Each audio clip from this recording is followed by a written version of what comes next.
Bueno, hablábamos recién en el inicio del programa de esto que tiene que ver con el debate del día de ayer, lo que quedó, lo que no quedó.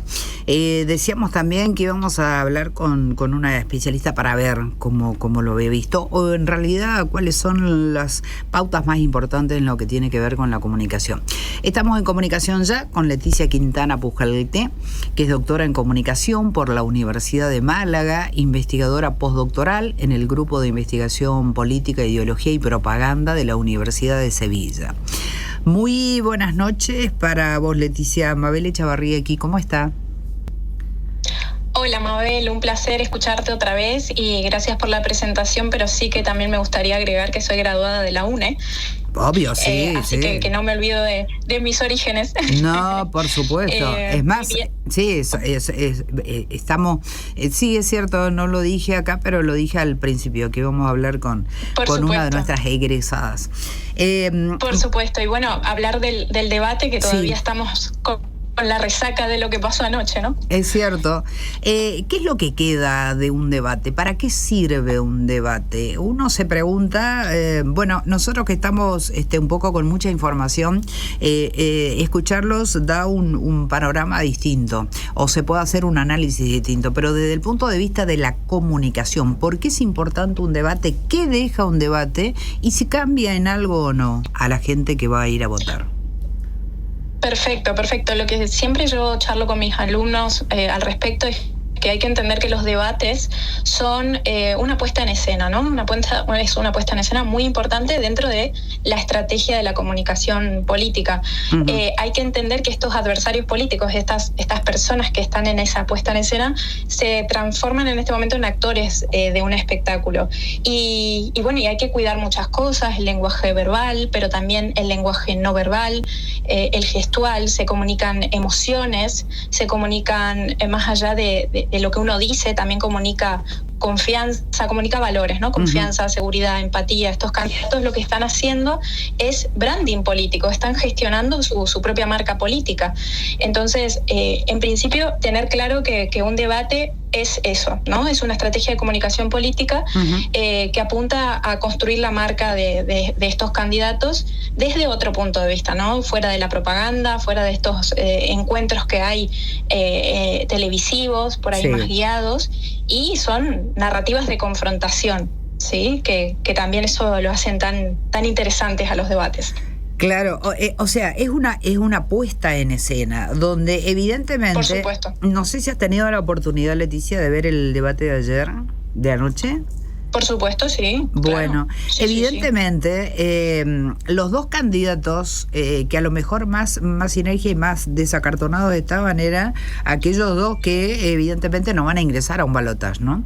Que son la izquierda con su representante y Schiaretti por otro lado, que eran un poco los que iban más sueltos estaban. Los otros tres parecían muy ceñidos, como decías, a un personaje, ¿no? A armar algo, porque se puede llegar a perder mucho también si uno se saca o dice algo que esté fuera de lugar.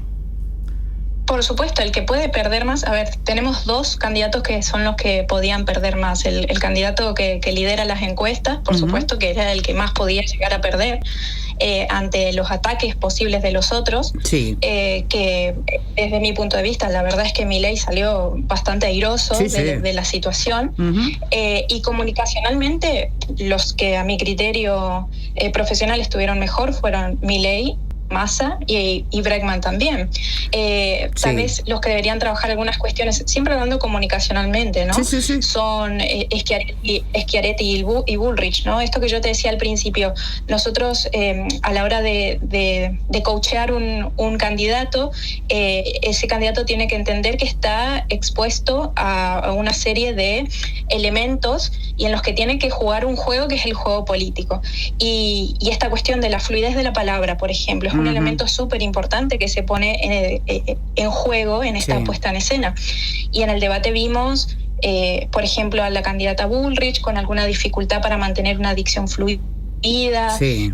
También en algunos momentos, en el caso de Milei, algunos furcios, Schiaretti un poco fuera de tiempo, ¿no? Todas estas cuestiones son elementos que suman para la lectura global del debate. Ajá. Ahora no podemos decir quién ganó y quién perdió, pero sí podemos decir quién se posicionó mejor comunicacionalmente y realmente tenemos estos tres ejemplos, ¿no? Creo que Milei lo que logró realmente fue sostenerse en su postura de liderazgo. Uh-huh. Él pudo, incluso tuvo derecho a réplica, que fue bastante atacado, creo que haber contado unas 7 u 8 ocasiones, uh-huh. y realmente logró mantener su postura, ¿sí? Obviamente, en el caso de Massa, por ser segundo o por percibirse segundo, uh-huh. Su idea era atacar la posición de liderazgo, ¿no? Y también vimos mucha dialéctica entre estos dos candidatos. Claro. Uh-huh. Massa logró retar a Milei. Sí. Sí, evidentemente se eligieron, ¿no? Tanto Massa como Milei se eligieron. Uh-huh. Por supuesto. Sí. Incluso Bullrich también intentó confrontar, ¿no? En todas las ocasiones intentó cuando pudo. El tema es que no logró ser demasiado eficaz, a excepción de en un momento cuando ella le hace una pregunta a Massa que estuvo bastante bien puesta, digamos, esta de cómo puede ser buen presidente siendo un mal ministro de Economía, ¿no? Sí. Claro, como... Entonces, pero más allá de eso, uh-huh. La performance de Bullrich hay que trabajarla. Y hay que trabajarla, hay muchos. No, Bregman sí, ya en el anterior de los vicepresidentes, es muy verborrágica Bregman. Aparte es un poco la que da los títulos, ¿no? Es incisiva, va ahí al... sí. Pero bueno... a ver, en estas... Sí. Bregman se posiciona en el lugar de la lucha, ¿no? En los 3 bloques, tanto en el económico como en el de derechos humanos y como en el de educación, notamos que se posicionan en el lugar de la lucha. Claro. Y realmente logró esa posición, esa narrativa, pero también algunos punchlines bastante memeables, ¿no? Como esto que le dijo a Bullrich, nadie sale a protestar porque falta un peluquero, uh-huh. o le dijo a Massa cómo hace para pasarse de un lado a otro sin despeinarse, o esto del gatito mimoso a Milei. Realmente eso fue una cuestión bastante bien trabajada comunicacionalmente por Bregman. Uh-huh. Aún así, cuando nos ponemos a pensar las propuestas, nos acordamos más de los punchlines, ¿no? De esto, claro. que nos queda el gatito mimoso o el nadie sale a protestar porque falta un peluquero. Uh-huh. Yo creo que en la racionalidad, digamos, o en la narrativa, digamos, de Bullrich estuvo la racionalidad del votante, a la que apeló a lo largo de todas sus intervenciones, estableciendo un único adversario, ¿no? Que es el kirchnerismo para ella. Uh-huh. Y bueno, sí, ¿qué me ibas a preguntar? No, la pregunta era si dentro de esta apuesta, dentro de esta preparación, porque se coachean y todo lo demás, y lo que nos estás contando, cada uno de ellos apunta a su electorado, porque los debates parece ser un poco que nos sirven como para atraer otra gente que esté por ahí o que esté indecisa aún, ¿no? Mira, una máxima de comunicación política justamente es que sabes que al que está en contra tuyo no es bastante difícil de convencerlo. Uh-huh. Al que está en tu espectro político ya está convencido y hay que agarrar a los indecisos, ¿no? Entonces, el juego político está en los indecisos, justamente. Esta confrontación, esta construcción de marca política, de branding político, cada uno de los candidatos, uh-huh. es decir, yo soy lo que el otro no es. Es decir, que si estás dudando, yo soy lo que el otro no es, ¿no? Entonces, realmente apela a los indecisos. ¿Y sentís que en el debate de anoche alguno de ellos apeló a los indecisos? ¿O cada uno se dirigió a su electorado, más que nada? A ver, hubo distintos momentos, porque cuando se habla de propuestas, ahí es donde el indeciso puede llegar a tomar una decisión, volcarse para un sitio o para el otro. No hubo mucha propuesta, hubo bastante chicaneo, pero en el caso de los candidatos que han ofrecido propuestas contundentes, sí que podría llegar a tener algún tipo de efecto. Obviamente, falta mucho para el momento del cuarto oscuro, ¿no? Sí. Muchas cosas pueden pasar, pero la búsqueda de las propuestas justamente es tratar de apelar a la persona que está pensando en su situación actual y dice, bueno, a ver, ¿qué tiene esta gente para ofrecerme para mejorarme un poco la vida, ¿no? Entonces, en algunos casos, algunos de los candidatos, Bregman en un momento comentó lo de los alquileres, que hubiese sido algo muy interesante para profundizar, pero lo pasó muy por arriba. Esta realidad del día a día, ¿no? Del cotidiano, faltó un poco bajar a tierra algunas cuestiones. Es cierto, nadie habló de la inflación, nadie habló de, bueno, por ahí muy por arriba el tema de la pobreza, pero y además, bueno, en comunicación o en campañas siempre está aquello del famoso cisne negro, ¿no? Y el caso de Insaurralde parecía ser un cisne negro inmenso, que al final es como que fue un convenio sin decir nada, que fue muy al pasar, fue casi sin haberse visto. El tema de las tarjetas de débito, del famoso chocolate, bueno, un montón de cosas que quedaron casi en el tintero, ¿no? Es que realmente a la hora de apelar a esa herramienta, a apelar a las causas o a los casos de corrupción de tu adversario, uno tiene que estar limpio, ¿no?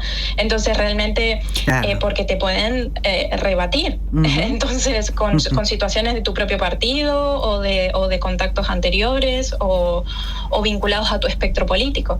Realmente el que no haya saltado más lo de Insaurralde es bastante llamativo. Sin embargo, comunicacionalmente es algo que se entiende de que nadie haya querido lanzar esa piedra por si acaso la respuesta hubiese sido más complicada. Claro, se esperaba un poco, ¿no? Se esperaba un poco de Milei, porque bueno, no ha estado en otro gobierno. Es más, la gente dice que lo está eligiendo justamente por eso, ¿no? Porque no ha tenido experiencia en gobernar y todo lo demás. Pero bueno, es algo que entiendo lo que decís y me parece. Claro.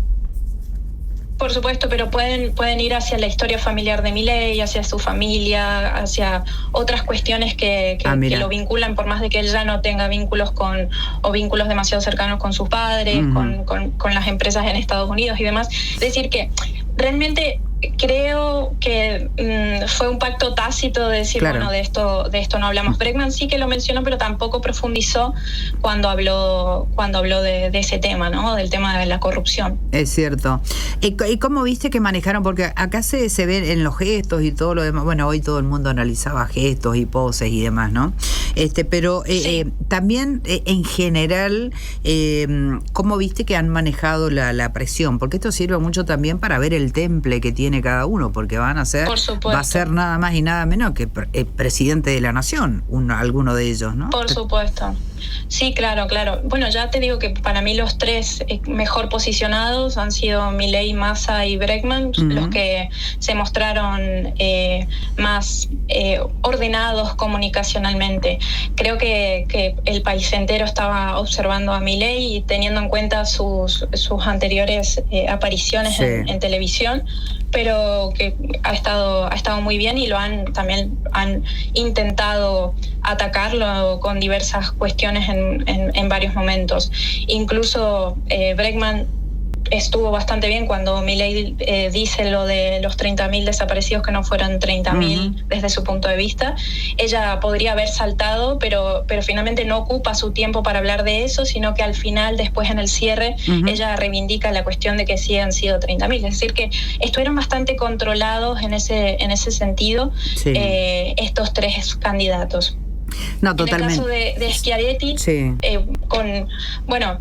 su agenda cordobesa invadió demasiado su discurso, entonces al final estuvo un poco fuera, digamos, de la agenda nacional, ¿no? Nos llevó a pensar mucho en Córdoba. Nos llevó a querer ir a vivir a Córdoba todo, pero hasta ahí. Eso dicen muchos memes, ¿no? Es cierto, y los memes, la mayoría, mi hija me había pasado algunos y decían, bueno, elijo al candidato a presidente de Córdoba. O sea, no logró Schiaretti unir todo eso que él traía de experiencia con plasmarlo a nivel nacional. No logró esa interacción con el nacional. Claro, ¿no? Él se posicionó, empezó posicionándose en una narrativa en la que quería explotar esta cuestión de que soy del interior y vengo a defender el interior, pero finalmente siempre derivaba en una lectura muy reduccionista hacia Córdoba. Entonces quedó un poco como fuera de lugar, ¿no? Quedó en el interior. Esa frase y ese análisis me llega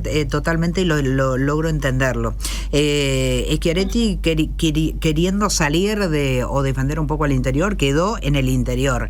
E increíblemente, todo el discurso de Bullrich, su campaña al menos, publicitaria, se basa en el orden. Y vos decías recién, fue casi la menos ordenada, ¿no? Sí, totalmente. Y tal vez en una cuestión, en un contexto en el que ella apela mucho a la razón, ¿no? Vótenme porque soy el orden, vótenme porque tengo los intendentes, tengo los gobernadores, tengo gobernabilidad o capital político, pero al final estamos en un momento histórico en la Argentina que donde los candidatos que apelan a las emociones, que apelan a otro tipo de intangibles, por ahí están creciendo más, ¿no? Entonces por ahí hay una lectura sobre el contexto político que está un poco desviada. Totalmente. 2 o 3 cosas que se podrían mejorar. En este caso, bueno, aparentemente, de acuerdo a los números, que nunca se sabe, pero bueno, los que mayores posibilidades tienen están Milei, Massa y Bullrich, ¿no? Y está la puja ahí a ver quiénes son los dos que van al balotaje. ¿Qué habría en el discurso de la comunicación? ¿Qué habría que mejorar en cada uno de ellos, Leticia?